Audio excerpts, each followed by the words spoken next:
I was recently asked to tell the story of what very well may be the absolute worst experience I ever had on eBay.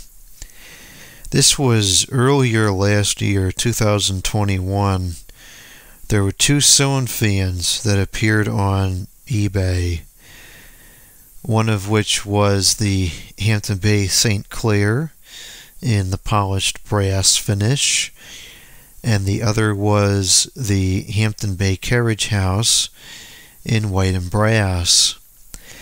Both of those are fans that were featured in the 2001 Home Depot catalog, and I really would like to find every fan that was in that catalog, and I'm getting closer. I found a good number of my favorite models that were there. There's a number of ones that I've never seen in person before or anywhere outside of that catalog that I'm not sure I'll ever find, but there's a handful of models I particularly liked in there. The St. Clair was one of them. And I really had stopped looking at fans on eBay by then because it had just gotten to the point where it seemed almost like as a whole, eBay has kind of shifted from what used to be almost like a virtual tag sale or Digitan tag sale, where you would go there to find, eccentric items or stuff that's not made anymore, and you get a good deal on it. And in the last couple of years, it's kind of morphed into like a scalper's market, where only people with really deep pockets can go and buy these so-called elite rare vintage items that most of the time are not even rare and vintage at all, and are just listed for 1,000% what their market value should be or once was, and it sits there for months and months or sometimes years, and then it finally sells. I have no use for that. I don't spend money like that, so I just can't rationalize purchasing anything on there. So I saw these two fans. I just happened to search on there that night. I found these two fans. Hold on, let me grab the date first. This was April 8th, 2021. I found these two fans, and I says, okay, they're kind of expensive. These were, the Carriage House was 58 beans, and the St. Clair was 73 beans. That was shipping included. So I thought, for shipping included, that's not crazy. It's a crazy purchase to me because it's rare that I spend more than like 15 beans on something. Really, I don't spend a lot of money on the stuff that I have. I get a ton of stuff out of the trash. I used to get stuff locally all the time at the tag sales for a couple dollars. Those have since disappeared. Anyway, so I says, for two models I'm looking for that are getting hard to find, okay, I'll give it a shot. So I buy the fans. They come in on the 13th. Not bad. Pretty decent service there as far as the shipping time is concerned. And by the time I get them home and look at them and whatever, I guess it was a 16. And so I write to them. Well, for those that don't know what happened, the fans were completely destroyed. I've never seen anything like this in my life. The cast portions of the mounting brackets were shattered. The switch housing was snapped off. The motor was crooked on the shaft.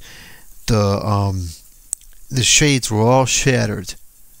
Everything was scratched up from moving around in the box. There was no packing material in the box at all. It was just a fan put in a box. The light shades were put into like a plastic bag you get at the store and just thrown in. It was ridiculous.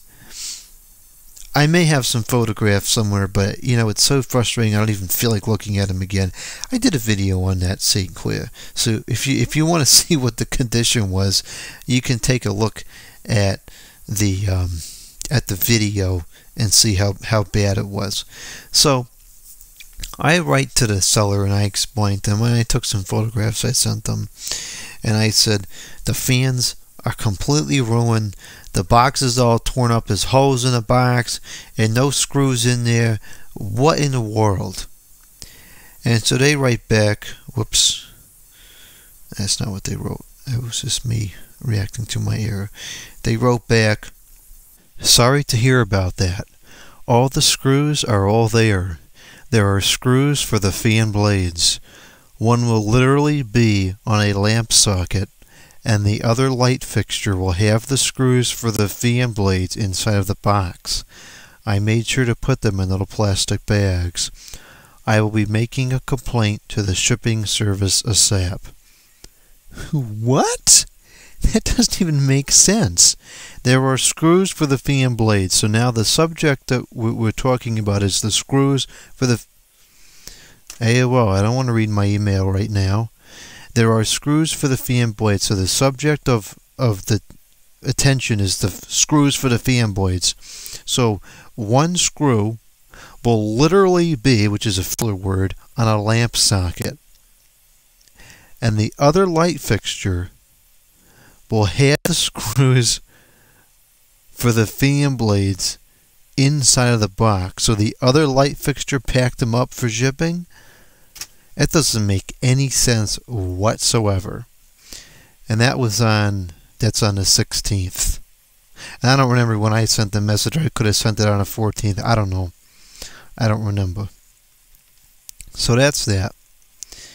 So some time goes by, and April 30th comes along, and I ask if they have any update on their claim with the shipping. And they write back, I'm still waiting for a response.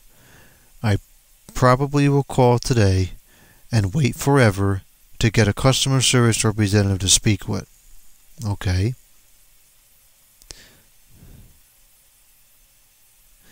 And I'm a little bit confused here as far as like the way these messages read, because I had to get these out of my email box because I guess the messages on eBay disappear after a while. I didn't know that until very recently, otherwise I would have saved these. So I asked if they had an update, and they write, no, not yet. This is my first time using UPS and FedEx for eBay. Normally I use USPS as they have automatic $50 insurance. I will be inquiring about their insurance policy and keep you posted. Now I don't really understand what relevance the 50 beans insurance has, because nothing here was $50, not the cost of the fans and not the cost of the shipping. Nothing was $50, so that wouldn't cover anyways. And in a so I must have asked twice. I must have asked about it. I must have asked for an update. That was their response. Then I asked again, and then they replied again on 30th. So as it stands now, they're waiting for a response. They claim that they're going to call and wait forever, which is an exaggeration, which is lying. So then on May 8th, they reply again. I wrote to them and said, do we have an update now? Have you made contact with them? And then they said, yes, I have. A report has been sent, and I have to wait until they initiate further investigation. I mean, I don't know what they're going to investigate, but, you know, whatever.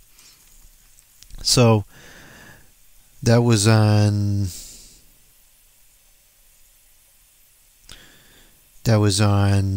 May 8th, and I hear nothing. So I write back again, what's the update? And they come back with this one out of left field.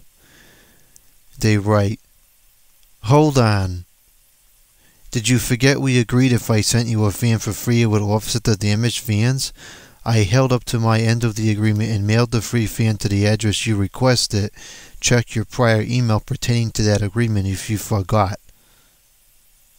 Now at this point I'm already getting agitated because we're approaching a month out from the sale. I spent a lot of money on this, and I have nothing to show. I mean, both fans are completely wrecked. And I have no idea what they're talking about at this point, because we never had any conversation about free fans. We never had any agreement. I never gave them any addresses. And not only that, the agreement doesn't make sense, because one fan doesn't equal two fans, and that one fan probably going to show up damaged anyways. So I guess I was working at the time or whatever, because I didn't peep this email right away. And so a couple of minutes later, this transpired at 8:42 in the morning on May 21st. And then a couple of minutes later at 8:59 on May 21st, they write back, "I believe I made an error and made an agreement with the wrong person, thinking it was you, and gave a fan away for free." What? "I believe I made an error and made an agreement with the wrong person, thinking it was you, and gave a fan away for free. Disregard the prior email. I will refund you the money in 48 hours." So I guess what they're saying here now is they must have had some other sale which went south, probably for the same reason, garbage shipping, and they must have made an arrangement with that person to send a second fan, and somehow they confused it with me, and they caught themselves within 15 minutes. So now they've claimed they're going to send the money. This is on May 21st. That means we should have the money on May 23rd. So that transpires, and they send another message. "What is your PayPal email address so I can refund you the money?" I just want to pause for a minute here. There was one other case on eBay that went so wild, it was ridiculous. It was some nutcase was claiming that my PayPal email address was something else, and like the email address didn't even exist. Like I typed it into a login page and it didn't even exist, and they were claiming that that was my address and that they sent the refund to that address and that they weren't going to do anything else. I forget which claim that was. I'm going to have to try to find out which item that was, because that story should be on video too, because that was ridiculous. Anyway, so now May 25th come around. This is past May 23rd that I should have had the money. I wrote back to the one on May 21st and said, "Send it through eBay. Not only can I not send you my email address in the message system, I'm not going to." And so they come back and they said, "Can't send it through eBay. They switched up their site." Okay, figure it out. So I write back in slightly more professional terms, "Figure it out." And so they come back. I didn't grab the date on this one.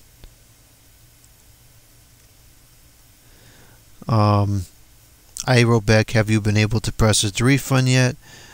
And then I said, well, maybe I have to initialize a return, because I've dealt with this a couple times before with other sellers. They've told me in order to get the refund process, just do a refund. You don't have to actually send the item, but that'll let me give you the money back, or I'll mark it as received or something. So I offered to do that, and they said that's what I was originally trying to do, but because eBay no longer go through PayPal for payment and how they update their platform, I don't see refund buyer. Jeez, it just scrolled into the other area again. See, if this was on paper, this wouldn't be happening. I should have just printed everything out and used the camera.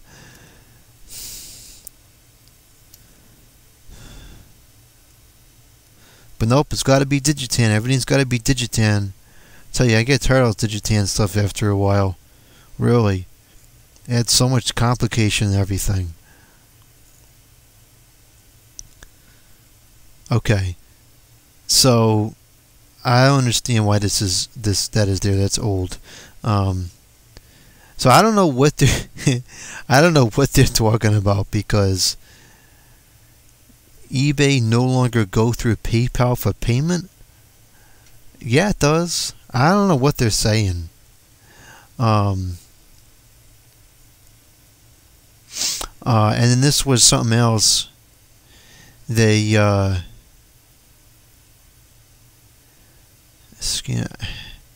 sent the blades in a third thing, so that's that. Whatever, that's irrelevant. So now we move on to this situation. And this is where it just starts to get ridiculous. Now they say, I was finally able to get in contact.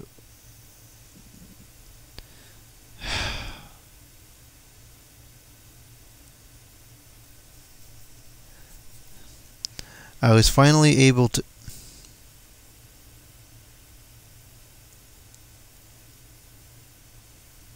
I'm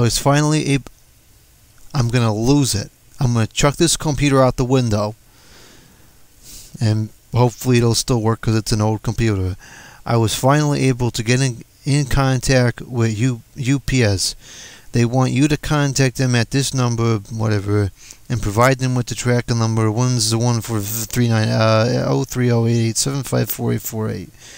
The price for the claim I informed them is the 140 beans, which is what you're requesting, because that's what it cost. And this is where it gets super flaky. They say, show them a photo of only one fan, not the both of them. Let them know the fan is broken in half and not reparable. Contact me if there's any issues. Thank you for your patience. Patience is a virtue. Okay. So, the problem here, I guess there was some dealing with that other thing. To skip back to the previous messages I talked about with the other fan. They did at some point offer that, and I said, no, just give me the refund, because that's funny, man. Anyway, so there's a lot of problems here with this message. First off, it's not my responsibility to file a claim for a shipment that somebody else screwed up. Secondly, this is insurance fraud, because there's two packages that got damaged, two separate transactions at two separate values. So to make one claim for a higher value based off of one fan's damage to compensate for two fans is fraud. That's not accurate. So I said absolutely not. Not only am I not, and I explained to them that's fraud. You can't do that, and I'm having nothing to do with that. So all of a sudden, June 2nd, there's no longer a need for me to contact UPS. They're going to submit the photos, and they're going to submit the garbage, and they're going to submit the lies and the deception. Thank you again for your patience. Patience is a virtue. Okay. So I think somewhere along the lines, this is 2 months out from the purchase, I opened a return. And so I asked them, what's the deal? I opened a return. Are you going to send the money back? Did you get the claim, etc., etc.? Give me an update on the situation. And they write back, look at the email I sent you a week or two ago and contact UPS and tell them you want to show them the fan, one fan. So there you go again with the insurance fraud. And the price is 140 beans for the fan, which is insurance fraud. And I said, no, not doing that. Give me the money back. And they were back again on June 11 that they have rejected the claim. Of course they have, because it's fraud, you fool. Now they want to see the fan from me. Well, that don't make any sense, because I got the same photographs. I sent the photographs I took to that person, and supposedly that person sent the photographs to